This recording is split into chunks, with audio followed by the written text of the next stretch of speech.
Assalamualaikum warahmatullahi wabarakatuh.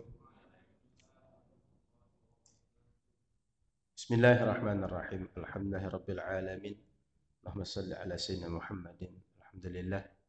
Bapak Ibu yang dimuliakan Allah Subhanahu wa taala, kita kembali berjumpa dalam kajian Senin malam, kajian fikih mazhab Syafi'i, masih dalam pembahasan tentang salat, dan malam ini kita akan mengkaji tentang apa saja perbuatan yang makruh dibuat ketika salat. Kan lalu kita membahas tentang perbuatan yang sunnah selama kita sholat. Mudah-mudahan ilmu kita terus bertambah, hidayah terus bertambah, dan semakin baik amal kita, insyaallah. Salawat dan salam kepada Rasulullah sallallahu alaihi wasallam. Semoga kita semua di akhirat berjumpa, berkumpul, dan mendapat syafaat Nabi Muhammad sallallahu alaihi wasallam. Amin ya rabbal alamin.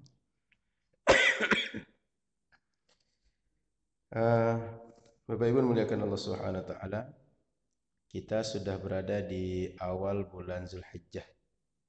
Maka di awal bulan Zulhijjah ini, terutama 10 pertama bulan Zulhijjah, sebaiknya kita perbanyak amal saleh. Apapun amal saleh bisa kita buat. Mungkin sholat secara amal pribadi, atau baca Al-Quran, atau zikir, atau sedekah, atau amal-amal saleh yang lain. Dan lebih baik lagi bila kita berkurban.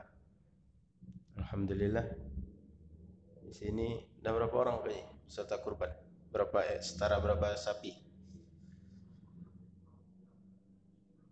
10 kurang 2. 10 setara 10 ekor sapi kurang 2 ekor kambing.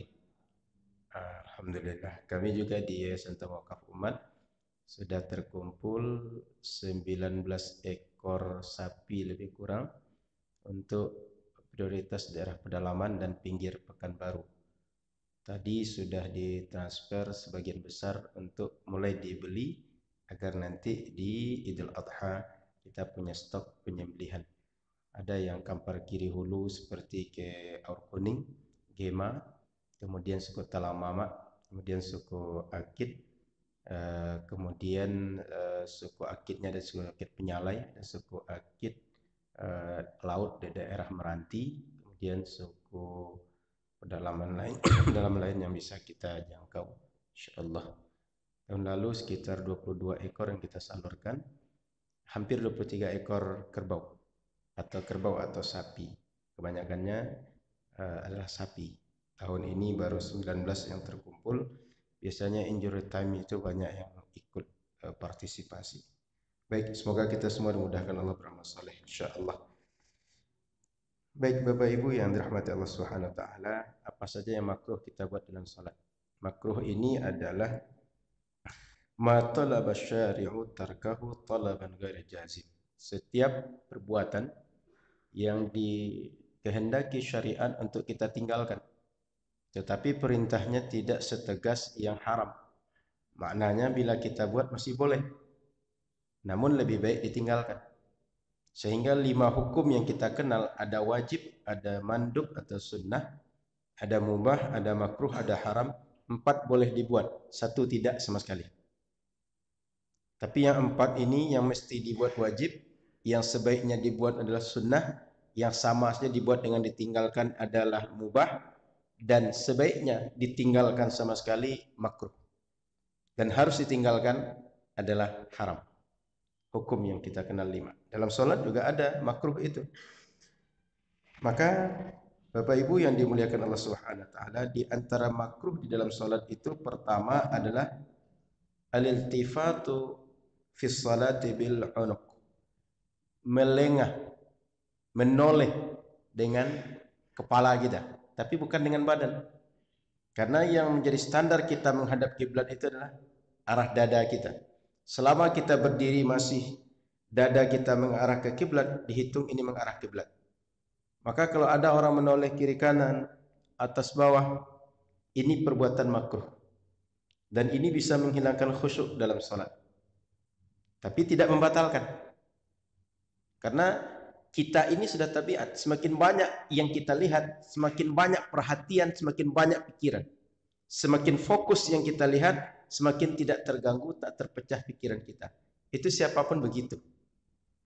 Itu sebabnya mata ini kalau bisa jangan diperturutkan melihat apapun. Sebagiannya ditahan, sebagiannya dikendalikan. Kenapa? Kalau dia diperlihatkan atau semuanya dia lihat, setiap yang dia lihat dia pikirkan, setiap yang dia lihat akan masuk ke memori. Kalau tidak dipikirkan saat itu nanti akan terbawa. Itu sebabnya juga kalau laki-laki jangan sampai lihat aurat perempuan. Apa sebab? Itu akan terpikirkan, akan mengganggu memori, akan terbawa sholat. Terbawa sholat, hilang khusyuk. Tapi ketika kita bisa lihat, kita tahan. Ketika sholat tidak akan terganggu sehingga terasa nikmatnya sholat, nikmatnya berzikir, nikmatnya tidur, nikmatnya berhadapan dengan orang. Tak terpikir hal-hal lain yang mengganggu pikiran kita. Seperti virus. Maka jangan melengah-lengah dalam sholat. Kemudian dalam hadis diriwayatkan anna Rasulullah sallallahu alaihi wasallam qala la yazalullah azza wa jalla muqbilan ala 'abdihi fi salati ma lam yaltafit fa idza iltafata insarafa anhu. Allah akan menghadap kepada seorang hamba selama hamba itu menghadap kepadanya. Tapi kalau sudah menoleh, Allah pun tinggalkan memandang dia. Maka Bapak Ibu yang dimuliakan Allah Subhanahu wa taala, ini anjuran kepada kita ketika sholat fokus hanya kepada Allah, tidak kepada yang lain. Di luar sholat nanti balik lagi untuk memikirkan yang lain. Tapi ketika sholat satu-satunya kita pikirkan, kita menghadap hanya Allah saja, tidak ada yang lain. Kemudian dalam hadisnya dikatakan bahwa kata Sayyidah Aisyah, sa'altu Rasulullah sallallahu alaihi wasallam anil iltifati fi shalah. Rasul lengah-lengah melihat kiri kanan dalam salat itu gimana? Atas, angguk, bawah itu bagaimana? Qal fa huwa ikhtilasun yakhtalisuhu syaitan min salatil abdi. Itu bagaikan pencuri yang dia dilakukan oleh syaitan kepada seseorang dalam salatnya. Hatinya ditarik oleh syaitan untuk memikirkan yang lain, untuk keluar dari kepada Allah Subhanahu wa taala dan terkoneksi dengan Allah. Maka jangan diperturutkan. Sehingga sunnah hukumnya bila kita sholat itu menghadap kepada satu tempat sujud saja. Supaya apa? Membuat kita khusyuk dalam sholat dan tak terbagi pikiran kita, tak terganggu oleh banyak hal di sekitar kita. Timbul pertanyaan bagaimana kalau kita perlu untuk melengah. Contoh, kita tak bisa tinggalkan anak. Anak ini awalnya dia mungkin tidur, awalnya mungkin bisa duduk tenang, tapi entah kenapa dia bergerak. Sementara di dekat kita ini atau di pinggir masjid kita ini jalan, kayak kita ini jalan, apalagi jalan sibuk. Anak ini kalau tidak kita perhatikan segera, jangan-jangan dia segera lari ke jalan, ditabrak mobil. Apa yang kita buat? Dalam hadis dikatakan, "Thuwiba bis-shalah." Lamma rawa Sahal bin Hanzalah qala, "Thuwiba bis-shalah," yakni salat as-subh. فجعل رسول الله صلى الله عليه وسلم يلتفت إلى الشعب. قال أبو داود وكان أرسل فارسا إلى الشعب من الليل يحرس. ولما روى ابن عباس رضي الله تعالى عنهما أن النبي صلى الله عليه وسلم كان يلتفت في صلاة يمينا وشمالا ولا يلوي عنقه خلف ظهره. Rasul sallallahu alaihi wasallam itu pernah ketika salat itu menengok kepada sebuah kampung. Apa sebab? Ketika itu terjadi seorang penunggang kuda datang untuk memata-matai. Sehingga Rasul tengok, siapa yang datang? Karena kalau kita sholat semua, nggak ada yang perhatikan itu, otomatis kita nggak ketahuan siapa yang datang ini. Rasul pernah melakukan itu. Maka para ulama menyebut makruh hukumnya. Kalaulah dia haram, Nabi tak akan lakukan. Jadi Rasul melakukan nengok kiri kanan itu menunjukkan dia boleh dibuat, tapi makruh untuk dibuat. Sebaiknya jangan dilakukan. Baik, itu yang pertama. Yang kedua, raf'ul basari ila sama. Yang makruh yang kedua adalah menengok ke langit. Tak apa kena nengok. Halu kata orang sekarang. Tidak fokus. Entah apa yang dipikirkan. Entah takut besok tak makan, entah takut besok tak Idul Adha. Pokoknya nengok-nengok ke atas. Atau nunggu jangan-jangan jatuh emas di atas. Kata sahabat Nabi Anas radhiyallahu taala anhu anna Nabi sallallahu alaihi wasallam qala ma balu aqwamin yarfa'una absarahum ila as-sama'i fi as-salah fashtadda qawluhu fi dhalika hatta qala la yantahunna an dhalik aw la takhtafanna absarahum. Sahabat Anas cerita, ada sahabat yang kerjanya sibuk nengok ke atas, nengok ke langit. Kenapa nengok terus ke langit? Ada apa itu? Apa yang diperhatikan nengok ke langit itu? Lalu Nabi Shallallahu Alaihi Wasallam menyampaikan mereka tinggalkan itu atau mata mereka akan dicabut, akan diambil oleh Allah Subhanahu Wa Taala. Maknanya Nabi bukan menunjukkan dia akan ditarik matanya kalau nengok terus ke atas, enggak, tapi menunjukkan hal yang tidak patut untuk dibuat. Sebuah ketegasan. Sebuah ketegasan agar jangan dibuat. Kalau tengok jauh ke atas, congkel nanti. Kira-kira begitu. Kayak anak kecil, jangan tengok juga ke atas nak. Kalau tengok ke atas nanti papa congkel. Kira-kira begitu. Rasul melarang, jangan tengok-tengok terus ke atas. Perhatikan. Ini bukan sekedar nengok ke atas maksudnya, tapi adalah semua di luar solat jangan menjadi perhatian kita. Baik ke atas, baik ke samping, kemana saja jangan. Tapi fokuslah satu perhatian agar ketika salat khusyuk, hati kita tak kemana-mana, pikiran tak kemana-mana, dan lisan kita tak kemana-mana. Maka dalam Al-Quran, Sayyiduna Abu Hurairah mengatakan, anna Nabiya sallallahu alaihi wasallam kana idza shalla rafa'a basarahu ila as-sama' fa nazala qad aflaha al-mu'minun alladhina hum fi salatihim khashi'un fa ta'ta ra'sah. Rasul dulu pernah salat itu nengok ke atas. Maka turunlah ayat surat Al-Mu'minun. Qad aflahal mu'minun, betapa beruntungnya orang beriman. Siapa orang berimannya? Kalau dia salat, dia khusyuk dalam salatnya. Lalu Rasul tundukkan pandangan beliau. Jadi dulu pernah kejadian begitu. Sebagian orang sampai hari ini mungkin melakukan itu. Al-Quran mengarahkan jangan begitu, supaya khusyuk. Makruh yang ketiga, an-nazar ila ma yulhi, melihat terhadap semua apapun menyebabkan kita sibuk. Perhatian kita teralihkan. Termasuk nengok merek baju di belakang. Nengok tulisan-tulisan di dinding. Makanya bagus kalau dinding ini tak banyak mengganggu orang. Itu sebabnya kaligrafi kebanyakan dibuat agak tinggi. Maka kalau pakai sarung usahakan jangan sarung yang buat orang di belakang berpikir, ini mereknya apa gitu. Apa mereknya gajah berlari atau gajah push up?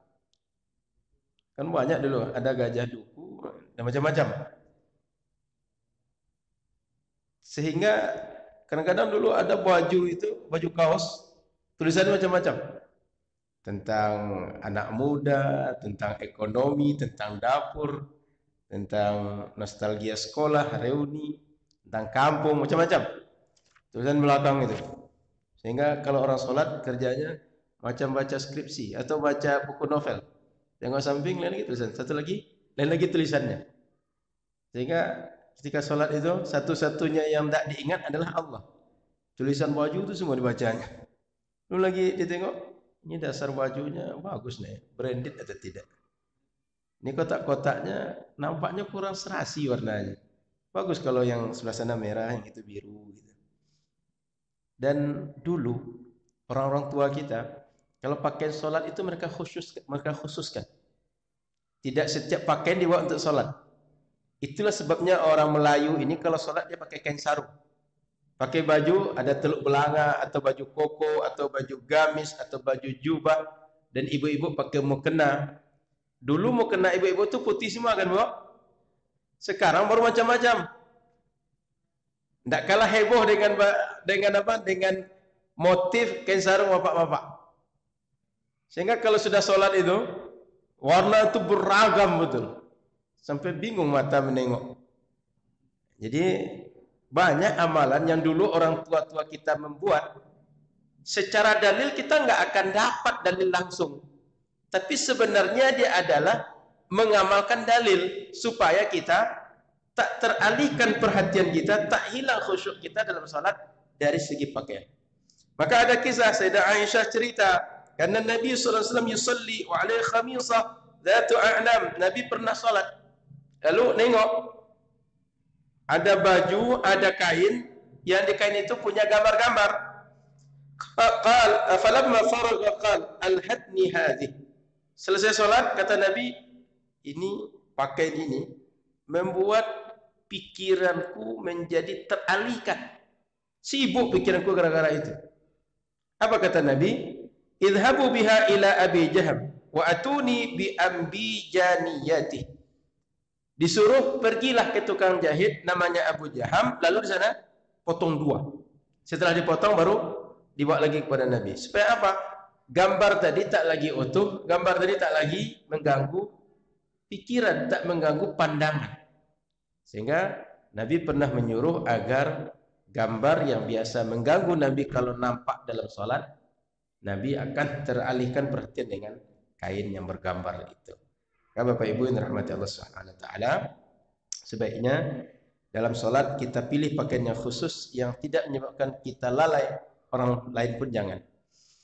Qala An-Nawawi rahimahullah, kata Imam Nawawi mengomentari hadis tadi, fi hadzal hadits al-hathu ala huduril qalbi fi shalah wa tadabburi tilawatiha wa adhkariha wa maqasidiha min al-inqiyad wal khudu'. Hadis ini menjelaskan agar kita ketika salat hati kita hadir, lalu mentadabburi, merenungkan setiap ayat, setiap zikir yang kita baca, yang kita dengar dalam salat, wa adhkariha, dan setiap zikir yang kita lalui, wa maqasidiha min al-inqiyad wal khudu', dan memperhatikan, merenungkan maksud dari kita ketundukan dan kerendahan hati kita dalam salat. Wa man'in nazari min al-imtidad ila ma yashghal, dan kita tak boleh melihat kepada apapun yang menyibukkan hati kita. Wa izalati kulli ma yakhafu ishtighal al-qalbi bi sababi, dan anjuran agar ketika salat semua apapun yang membuat hati kita berfikir, pandangan kita terganggu, hilangkan. Jangan biarkan kita terganggu gara-gara pandangan itu. Wa karahati tazwiqi mihrabil masjid wa ha'itihi wa naqshihi, dan ini juga dianjurkan di masjid tidak terlalu banyak dibuat tulisan, dibuat kaligrafi atau apapun yang menyebabkan orang terganggu pikirannya. Wa ghairi dzalika minasyaghilat, dan apapun yang menyibukkan pikiran. Wa fihi anna as-salata tasih, meskipun ada yang mengganggu seperti tadi, salat tetap sah. Itu sebabnya kalau di Masjid Nabawi ada kaligrafi, bukan berarti orang buat yang haram. Kalau ada di Masjidil Haram ada kaligrafi, orang bukan buat yang haram, sah salat di situ. Jadi Bapak Ibu, kalau ada orang bilang bahwa di masjid tak boleh buat kaligrafi, tengok Masjid Nabawi. Itu banyak sekali depan untuk kaligrafi. Bahkan di bagian dalam kubah kecil-kecilnya itu gambar bunga. Sebab raudhah. Raudhah itu kan kesannya taman. Seperti melihat taman kita di situ. Wa in hasala fiha fikrun ishtighal qalbi bi ghairiha, meskipun ketika melihat apa yang ada di sekitar masjid itu mengganggu pikiran dan buat hati kita sibuk. Wa hadha bi ijma'i man yu'taddu bihi fil ijma'. Ini ijma' para ulama yang diakui konsensus mereka dalam berijma'. Jadi intinya Bapak Ibu rahmati Allah Subhanahu wa taala, bila kita membuat kaligrafi jangan sampai mengganggu orang salat. Karena orang salat ini sangat mudah untuk terganggu pikiran dan hatinya. Khusyuknya sangat mudah hilang. Maka jangan sampai kita buat pula apapun yang membuat khusyuk itu semakin cepat untuk hilang. Yang keempat, yang makruh dalam salat, kafu sya'ri wa tashmiri atrafis thawbi. Nah, ketika salat jangan sampai kerja kita rambut, geser-geser rambut, atau pegang-pegang jenggot, atau kadang-kadang ada yang gitu kan, sibuk pegang-pegang bulu jambang, jenggot. Kan ada orang gitu kan? Atau dalam salat lipat-lipat baju kerjanya. Atau ya kan? Jangan sibuk untuk hal-hal seperti itu. Karena hal seperti ini bisa menghilangkan khusyuk kita. Ada begitu dalam salat kan? Jangan sibuk dengan hal-hal yang seperti itu. Maka jangan sibuk dengan bulu-bulu di badan dan melipat-lipat baju, karena hal tersebut bisa mengganggu kesyu'an salat kita. Kemudian Bapak Ibu rahmati Allah Subhanahu wa taala, dalam salat itu dikatakan bahwa umirtu an asjuda ala sab'ati a'zum wala akuffa thawban wala sya'ran. Maka dalam salat aku disuruh untuk sujud dengan 7 anggota sujud dan tidak sibuk dengan melipat-lipat pakaian dan mengurus bulu-bulu yang ada di badan ketika salat. Makruh yang kelima, wad'ul yadi 'ala al-khasirah.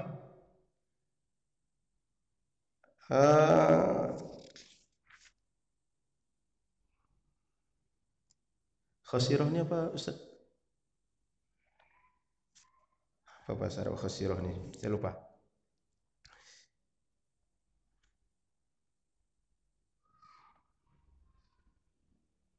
Sebentar, saya tengok dulu tafsirnya al-khasirah.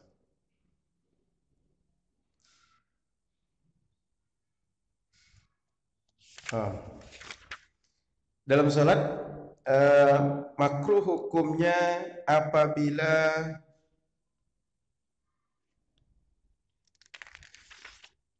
nanti saya ingat lagi. Ini poin ini lewat dulu. Yang keenam, wad'ul yadi 'alal fam. Meletakkan mulut di tangan. Letakkan tangan di mulut. Letakkan tangan di mulut. Letakkan tangan di mulut. Jadi kalau ada orang dia tak perlu, tak ada tuntutan, tak ada kebutuhan salat ini. Kalau ada orang gitu itu makruh. Tapi kalau misalnya perlu, ini justru boleh, bahkan dianjurkan dalam salat. Yukrahu lil musalli ayadha yadahu ala fami bila hajah. Tanpa ada keperluan, ada kepentingan, ada tuntutan untuk itu. Riwayat sahabat Abu Hurairah mengatakan anna Nabi sallallahu alaihi wasallam naha ayyaghti ar-rajul fahu fi shalah. Nabi melarang seseorang menutup mulutnya ketika salat. Tetapi jika ada hajat, ada keperluan, tidak makruh. Contoh dalam hadis idza tasa'aba ahadukum falyumsik biyadihi fi ala fihi fa inna syaitana yadkhul. Kalau seseorang menguap, hendaklah dia tutup mulut dengan tangan. Ketika tutup mulut dengan tangan, maka terhalang setan masuk. Kalau tidak, setan dia akan masuk. Macam kita masuk sebuah gerbang, tak ada penjaga. Masuk orang tak ada tiket ke dalam. Setan juga begitu. Tak kita tutup, dia akan masuk ke situ.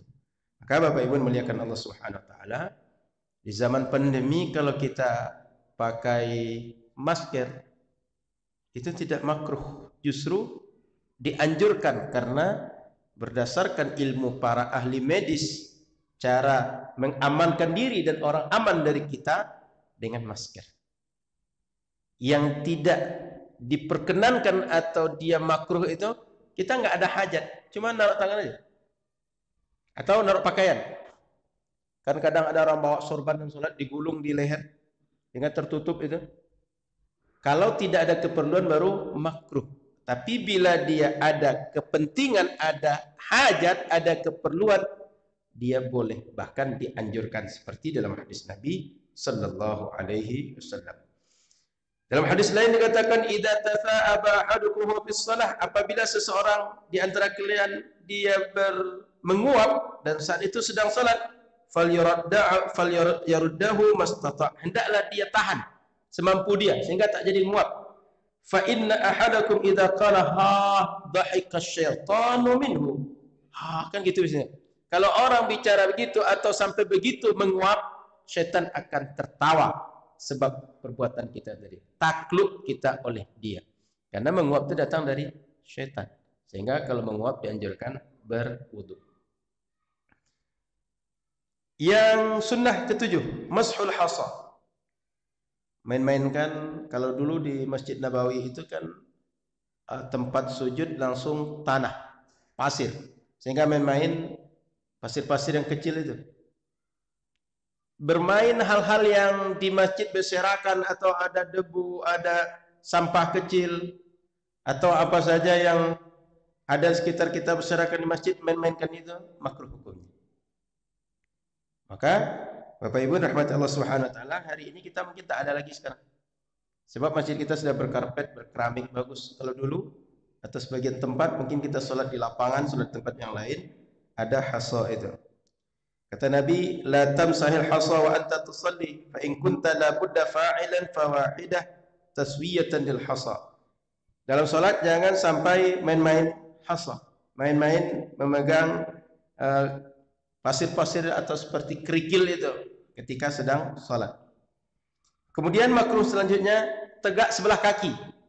Ya, di kampung itu tegak itik. Kalau kami terlambat masuk kelas, itu tegak itik misalnya 5 menit atau agak 15 menit, ya Pak ya. Tegak itik. Apa Pak? Atau berbagai hal yang bersifat itu. Tegak sebelah kaki. Karena kalau tegak dengan sebelah kaki itu kita nggak akan tenang, nggak akan fokus berdiri, sehingga nggak akan khusyuk. Sehingga dalam sholat Bapak Ibu tidak sunnah hukumnya berdiri itu kaki ngangkang-ngangkang enggak, atau dirapatkan betul tidak. Yang sunnah itu kalau berdiri kaki kita renggang sedikit, mungkin sejengkal atau sekepal kita. Karena orang kalau berdiri dengan kondisi itu, kata orang sekarang PW, dia tenang, enak, dia stabil, berdiri lama bisa. Tapi kalau ngangkang itu nggak akan bisa berdiri lama gitu. Karena ada orang kalau sholat itu ngangkang lama besar kan? Sunnah itu bukan begitu. Yang sunnah itu berdiri dengan kondisi kita, bahu kita ini sama ini dengan kaki kita, selurus dengan kaki kita. Sehingga kalau berdiri lama itu dia tahan. Dia bisa untuk diajak sholat panjang. Tapi kalau begini, ini nggak nyaman. Begini, ini kan dikit seorang sambil kan? Atau ke depan jatuh dia. Sebab ini nggak kokoh orang begini. Kuda-kuda nggak kuat. Maka dianjurkan berdiri dengan posisi yang proporsional, tidak terlalu lebar, tak terlalu kecil. Sunnahnya begitu. Kan ada yang kalau kita kan sekarang sudah sholatnya jarang-jarang kan. Kalau masih ada yang mengangkang begitu, berarti dia tak paham sunnah itu seperti apa. Ketika kita berjamaah, kenapa orang agak mengangkang sedikit? Dia ingin rapat dengan kiri dan kanan. Kalau kita sudah jarak, sudah sendirian sholat, ngangkang untuk apa? Tidak ada maksud, tidak ada tujuan yang diinginkan syariat dengan mengangkang dia tadi. Justru makruh posisi seperti itu. Paham Bapak Ibu? Kemudian makruh selanjutnya adalah as-salatu 'inda hadratit ta'am wasyarab. Makruh hukumnya kalau kita itu sudah dihidangkan makanan, dihidangkan jamuan. Kenapa? Dah terasa dah terbayang-bayang dah. Ujung lidah ada macam sudah ada di dalam mulut yang di depan mata itu. Dia ajak sholat. Nah, sholat tadi. Nanti masih dapat tidak ya? Itu yang kaki tadi awak dapat atau kawan sebelah. Itu pikir terus. Maka sholat tetap dikerjakan tapi tanpa ruh. Hanya gerakan fisik, gerakan mulut. Hatinya tidak ada dalam sholat.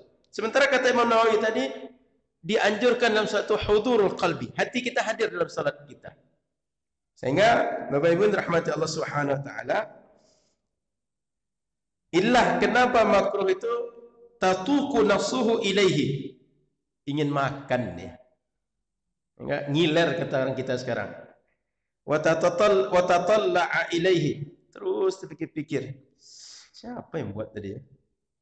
Itu memakan sederhana atau panjang pikiran dia?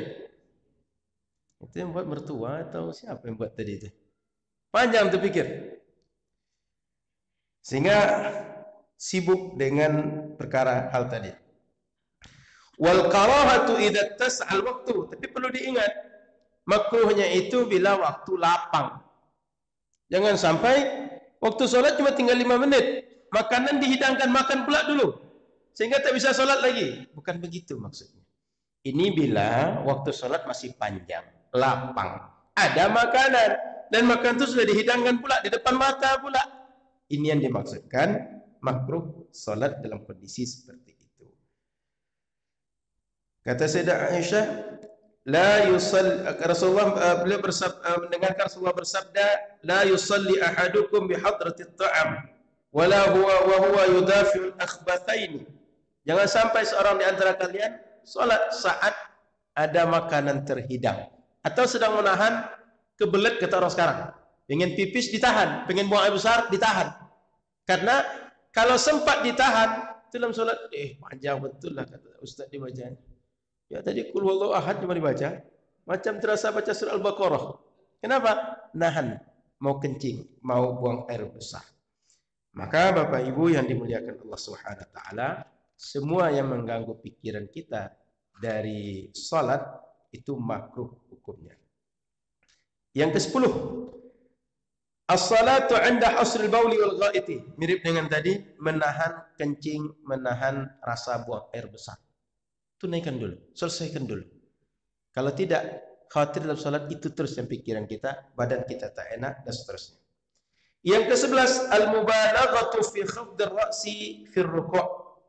Ketika ruku' terlalu menundukkan kepala sehingga hampir pula sampai ke lantai lagi.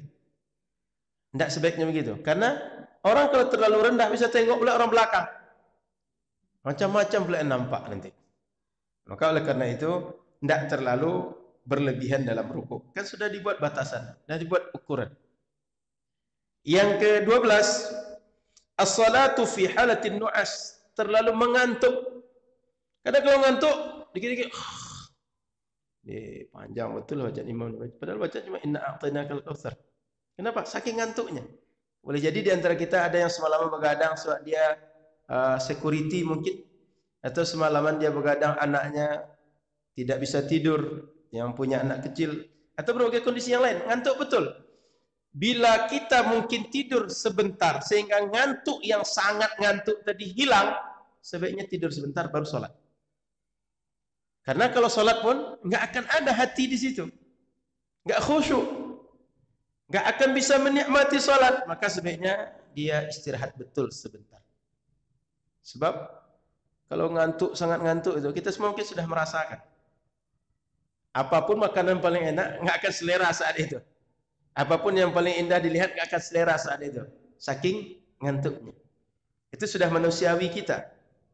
Maka kata Nabi, "Idza na'asa ahadukum wa huwa yusalli falyarqud hatta yadhhaba anhu an-naum." Kalau ada yang ngantuk di antara kalian ketika dia salat, hendak dia tidur betul sehingga hilang rasa ngantuk.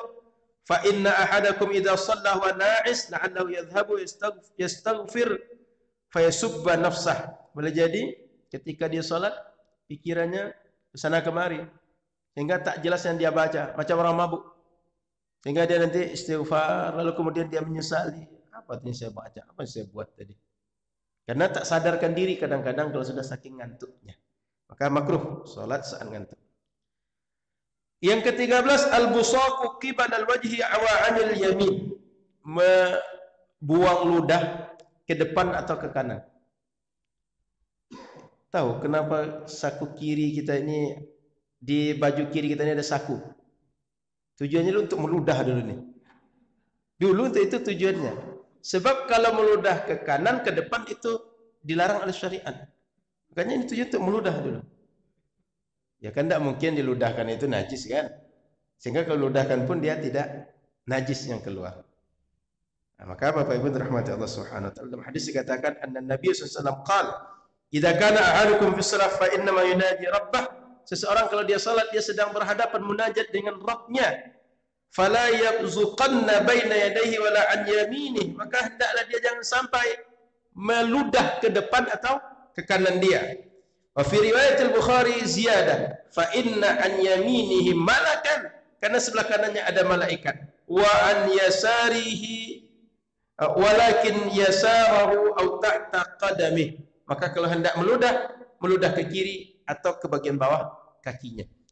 Ke dekat tumit kita, maksudnya ke dekat tempat kita berdiri, jangan ke depan atau ke kanan, karena ada hadis yang melarang. Nah, baik, yang ke-14, makruh yang ke-14. As-salatu fi ba'dil amakin. salat di beberapa tempat tertentu. Seperti apa?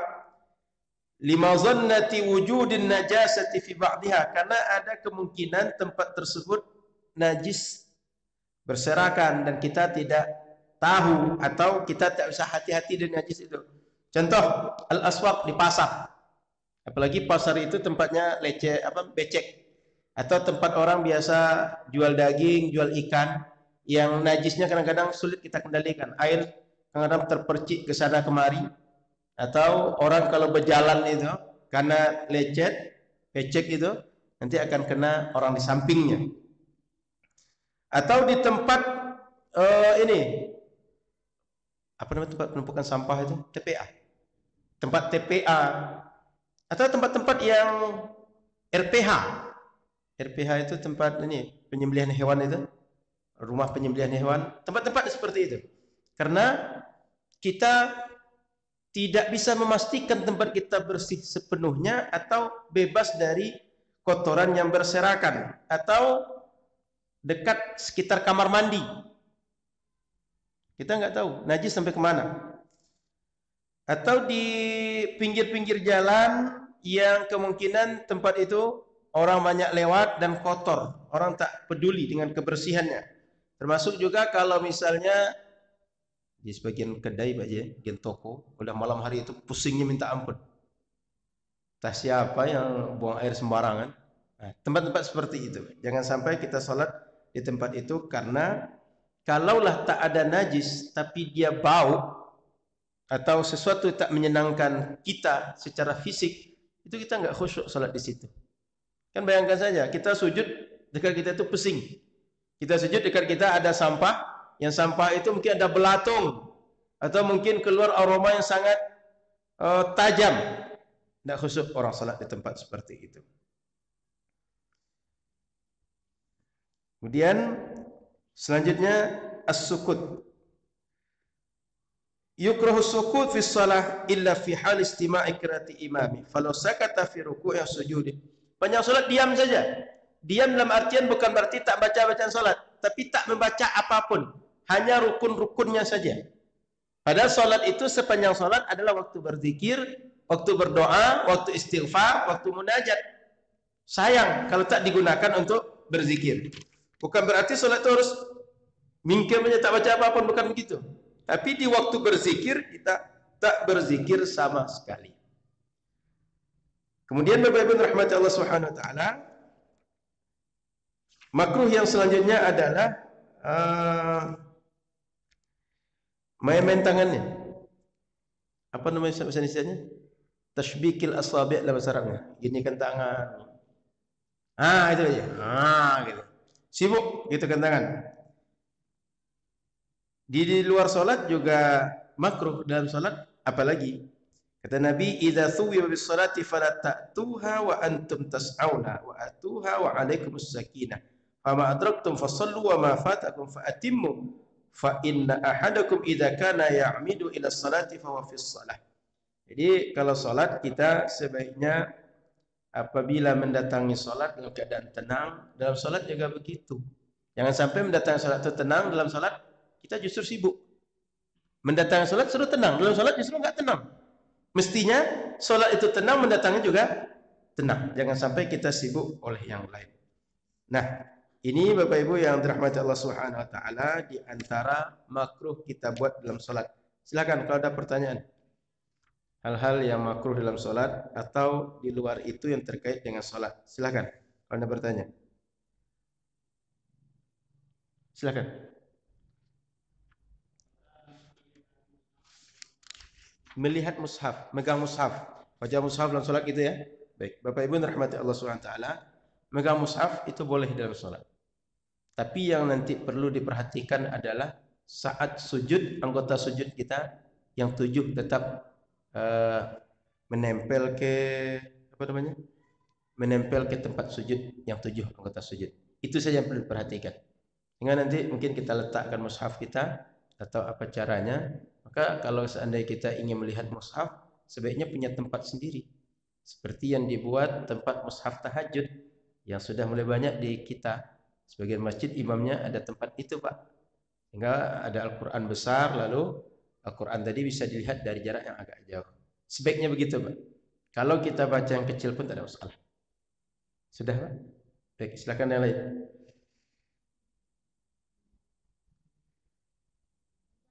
Silakan. Assalamualaikum.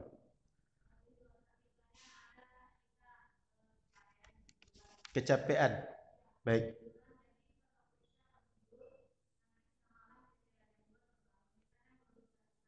Baik.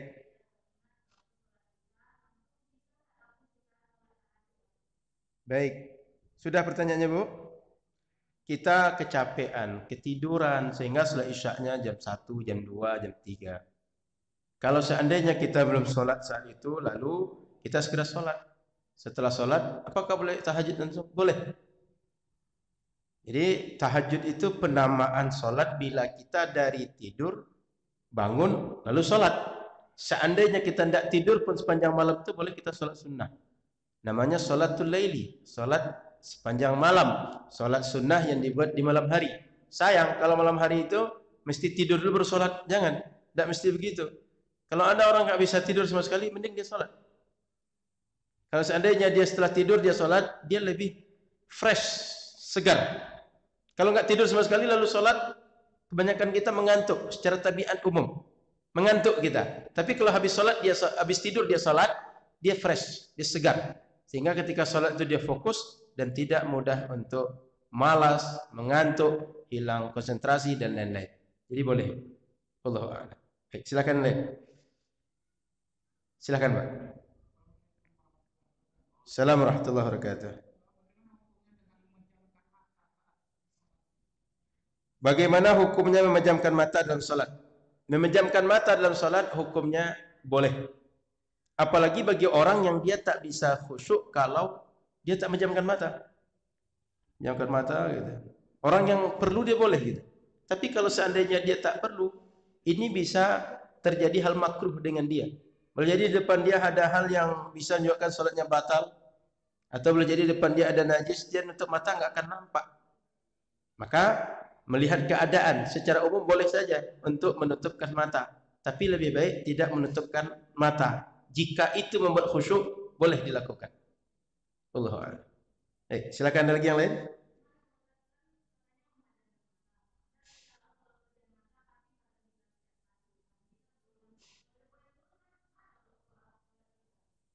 Gimana, Bu?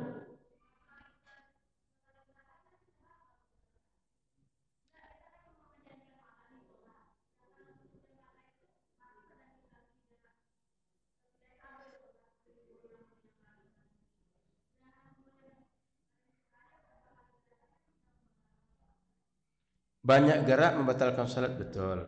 Cuma menutup mata itu bagi orang perlu, tidak ada masalah, Bu. Bagi orang yang perlu. Yang jadi masalahnya di mana tadi, Bu?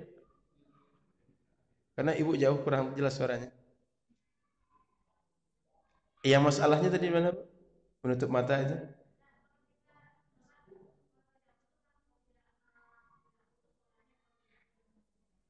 Ha.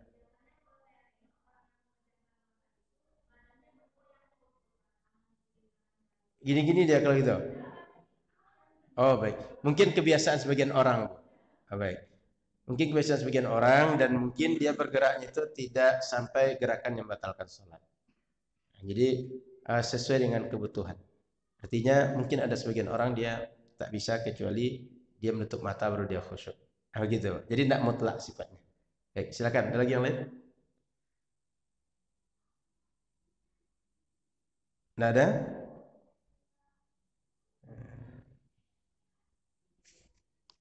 Baik. Tadi ada yang terlewat bahwa di meletakkan tangan di al-khasirah. Khasirah ini artinya adalah di samping atau di belakang, atau meletakkan tangan di punggung kita, di apa namanya, pantat kita. Ini sholat begini, pegang sini atau pegang sini, taruhkan sini gitu, tanpa ada keperluan. Tapi kalau seandainya kita ada keperluan, tidak ada masalah. Apalagi kalau apa namanya, iseng-iseng main-main, gosok-gosok belakang gitu, orang belakang nengok pula. Nah, itu makruh hal yang seperti itu. Baik, silakan ada lagi yang lain Bapak Ibu? Tidak ada? Kata ada, kita lanjutkan pembahasan tentang sunan salatil mar'ah. Sunnah-sunnah salat bagi perempuan. Atau hal-hal yang terkait dengan makruh juga bagi perempuan. Pertama, terkait aturan aurat. Bahwa perempuan ini, laki-laki dan perempuan dalam salat beda auratnya. Perempuan ketat. Seluruh badannya aurat selain telapak tangan dan wajahnya. Artinya telapak kaki bagian daripada aurat. Laki-laki enggak begitu. Maka laki-laki perempuan mesti lebih perhatian dengan auratnya sehingga tertutup keseluruhan aurat dengan rapi dibanding laki-laki. Keduanya mesti menutup aurat dengan baik, tapi perempuan sebaiknya ketika dia sholat usahakan kain sarung kita Bu, mukena kita Bu, agak dalam supaya tertutup aurat kita sampai ke kaki kita saat sholat tidak terbuka. Apakah sujud, apakah saat kita duduk di antara dua sujud, atau saat kita bergerak untuk berdiri dan mau sujud. Yang kedua, tentang azan dan iqamah. Bagi laki-laki itu sunnah, tapi bagi perempuan adalah fala yusannu lahal adzan, tidak disunnahkan untuk adzan, walakin yajuzu laha an tu'adzina amama an-nisa bi sautin munkhafid yasma'nah wa la yakrahu dzalik. Seandainya hanya perempuan dan batas suaranya hanya komunitas perempuan saja yang mendengar suaranya, itu tidak makruh. Tapi di hadapan laki-laki jangan. Apalagi azan Masjid Al-Muqaddis, pasar ramai pula orang. Perempuan pula yang azan. Sudah itu di demo pengurus masjid, katanya ini masjid agak lain sekarang nih Pak Haji. Dah bertukar muazin kita. Itu yang kedua. Yang ketiga, dhammul a'dha. Perempuan ketika dia salat, dia beda laki-laki. Dia kalau laki-laki sebaiknya saat rukuk, saat sujud merenggangkan organ-organ tubuh. Tapi perempuan sebaiknya agak dirapatkan. Sehingga ketika orang angkat tangan tinggi laki-laki dia enggak, dia sini. Saat dia nanti rukuk, sujud, dia tidak membuka lebar-lebar rusuk dia dengan tangan dia. Kemudian sunnah selanjutnya adalah khafdus sauti fil qiraah. Perempuan sebaiknya kalau anda laki-laki, meskipun dia jadi imam, meskipun dia berjamaah, suaranya tak tinggi, apalagi mendayu-dayu di hadapan laki-laki. Laki-laki kalau dengan suara perempuan, solat luar solat sama aja bagi dia. Mengganggu juga. Tidak ada. Kalau orang lagi solat tu suaranya tidak mengganggu, tidak ada, sama saja. Maka jangan sampai mengganggu dan membuat perhatian berbeda. Yang kelima, at-tasfiq fi shalah. Kalau imam sempat lupa, perempuan dianjurkan dia menepuk punggung tangannya mengingatkan kelupaan imam. Jangan baca pula berebut subhanallah. Jangan berebut pula dengan laki-laki. Cukup tepuk punggung tangan. Tapi jangan tepuk tangan. Karena solat tidak dianjurkan tepuk tangan, dianjurkan mengingatkan imam dengan menepuk punggung tangan. Kemudian selanjutnya Bapak Ibu rahmati Allah Subhanahu wa taala, kita bahas nanti tentang yang membatalkan salat lagi insyaallah. Jadi ini berapa hal yang terkhusus perempuan dianjurkan dibanding laki-laki karena memang tata cara salat laki-laki dan perempuan ada perbedaan sedikit. Ada 5 poin tadi, mudah-mudahan bermanfaat. InsyaAllah kita sambung di masa akan datang. Wallahu a'lam. Senin depan kita mengaji itu tidak lagi. Karena kemungkinan tidak kan? Malam takbiran kemungkinan kan? Atau kita sepakat aja libur malam ini. Ya? Yang Senin depan kita libur. Kalau Bapak Ibu sepakat juga pengajian saya izin tak hadir. InsyaAllah bertemu lagi di pekan akan datang. Terima kasih. Mohon maaf salah dan kurang. Subhanakallahumma bihamdika. Asyhadu an la ilaha illa anta astaghfiruka wa atubu ilaika. Assalamualaikum warahmatullahi wabarakatuh.